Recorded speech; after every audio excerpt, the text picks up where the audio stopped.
Hi, I'm Khalil Gulivala, host of the BIPOC Manager Podcast, a weekly podcast helping minorities overcome professional barriers and build the careers of their dreams. Now, if you're a minority, the scariest words you've ever heard are, "Where are you really from?" Now, if you're like me, it's like an out of body experience. You start to fumble, you notice your breathing, and you're just trying to find a way to get out of answering that question in a way that isn't awkward. Now, in this episode, what we're going to do is we're going to unpack this question, look at why it triggers such negative emotions, look at strategies to answer that question, but ultimately use that question and answer it in a way that builds your brand, but also makes you feel authentic. Now, let's think about that question. Where are you really from? Now, a lot of times when people are asking the question, they're just coming out of it in genuine curiosity. But the question is, why is that so triggering? And my belief is that it has to do with where that question is usually posed. Where are you really from? We're talking about immigration. We're talking about borders. We're talking about situations where you have armed individuals around you almost interrogating you. A place where you're stripped of your job titles, all that you've accomplished, all the goodness you bring the world. And essentially, the question is, are you one of us?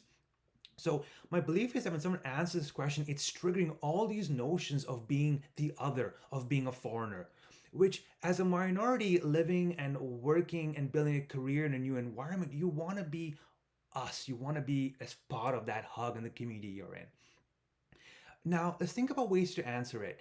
And my suggestion is what I noticed when I try to hide away from that question, it just became really fumbly. And it became, no, no, but where are you really from? Where are your parents from? So what I learned was actually to embrace it, lean into the question. So someone asks you where you from or where you really from. What I find interesting, paint something like this. You can say, like my response is, I grew up in Dubai. My parents are Indian. I moved to Montreal at the age of 19 for my studies, and I'm glad to call this city in this country my home. Now, what have I done with that? Is essentially I've told the person my background, I've told them these different sort of parts about me.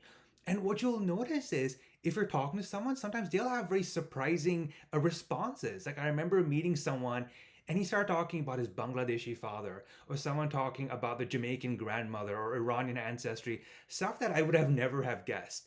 And so what I want you to do is when you hear this question, try to reframe it. Hear that someone being curious about you or your background and someone trying to build a connection. But there's actually a way to use this question to even build a stronger relationship with the person asking you. And the way to do that is at the very end of answering the question, make sure to turn it around. Immediately say, "What about you? Are you a local from the city or are you from somewhere else?" And what you'll notice is by posing the question that way, it immediately highlights to the other person the journeys they've made. So if you're working in a big city, you'll notice not everyone comes from there. In fact, people come from other parts of the province or state, other parts of the country, or even from around the world. So another way to think about it is if someone asks the question, where are you from? You could talk and say, like my response be, hi, hi, I'm Khalil Golivala. My parents are Indian. I was born and raised in Dubai, in the United Arab Emirates. I moved to Canada when I was about 19, and I'm really happy to call this my home. What about you? Or where are you from? Are you a local? Or are you from somewhere else? And just stop. And that is amazing way of building someone in because it's so rare for that question actually being asked to a Western person. So again, what's really important over here is keep an open mind, look for the curiosity, and really try to bring the person in by asking them where they're from. And what you notice is it turns it from this interrogation just two people having a very casual conversation about their roots and their histories. So how can you action this? Practice. So practice in front of a mirror, practice in front of your friends or family, practice your response. So what happens is the more you get comfortable with it, the more comfortable you're going to be in these situations. Secondly, look for the curiosity. Just assume people are curious and they want to know something about you.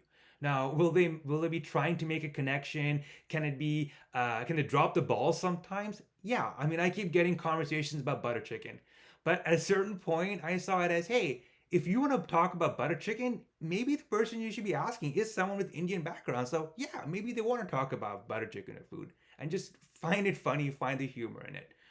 And lastly, be your authentic self. Like, don't try to hide. When I try to hide, who I was, my background, it just made it awkward because it showed through. So embrace it. Embrace your uniqueness. Embrace your diversity. Embrace all that makes you. And what you notice is when you kind of come into a room, come into a conversation with love, you can transform the person in front of you.